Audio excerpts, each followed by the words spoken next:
Very esteemed figures.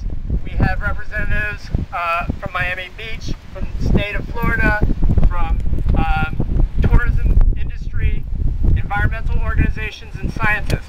But first, I'd like to introduce State Senator Dan Galbert. Everybody hear me okay? Yes. Can you hear me without this? Yes. All right, let's just talk for a moment about this state and what's going on right now.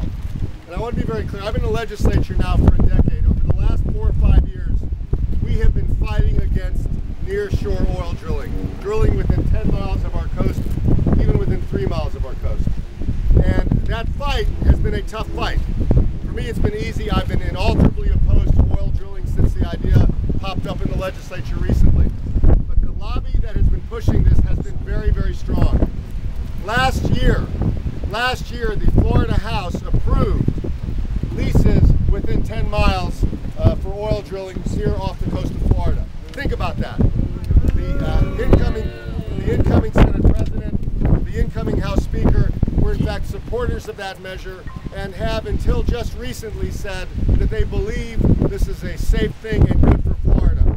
Well, now everybody is backtracking. Everybody is coming up with what their new position is now that we have this menacing swath of oil in the Gulf of Mexico, potentially enveloping our beautiful state and the more than 2,000 miles of beaches that we cherish and that we love.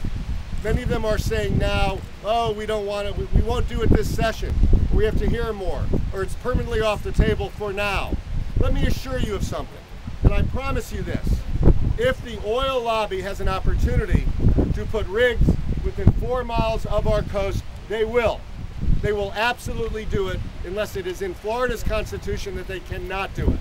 That is why a week ago I asked the governor to call a special session to bring us back to Tallahassee and to use this moment to push through the Florida legislature a constitutional amendment that the voters can vote on in November that will make it very clear forever that there will not be oil rigs within 10 miles of the Florida coast anywhere. That is what we want in this state. Now, someone has said, a few folks have said, you know, why don't we wait? Why don't we wait? Let's wait till see what happens.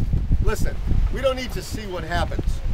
The oil that is in the Gulf right now was far away from Florida, and we are praying, literally praying that it does not destroy our beautiful ecosystem and damage permanently our state's economy. We are praying right now. Imagine had that spill occurred 4 miles from Florida. Imagine, we wouldn't be praying, we would be cleaning up, we'd be doing things that you couldn't even imagine. We would be like Alaska after the oil spill they had there for decades, and they are still recovering. So I will tell you this before my friends, and they are my friends from the city of Miami Beach, come and talk to you. What you've got to do is make sure your legislators know that this is the moment in time we have to seize. This is the chance we have while the oil industry lobbyists are scurrying away, afraid to show their faces. They're the ones who said, don't worry, it's safe. Now they aren't saying anything. Well, this is our time to stand up and put on the ballot in November, once and for all, this issue, so that Floridians can say, we do not want oil rigs near our shores. This is a state that's too beautiful to have that, and we will not tolerate it. Thank you.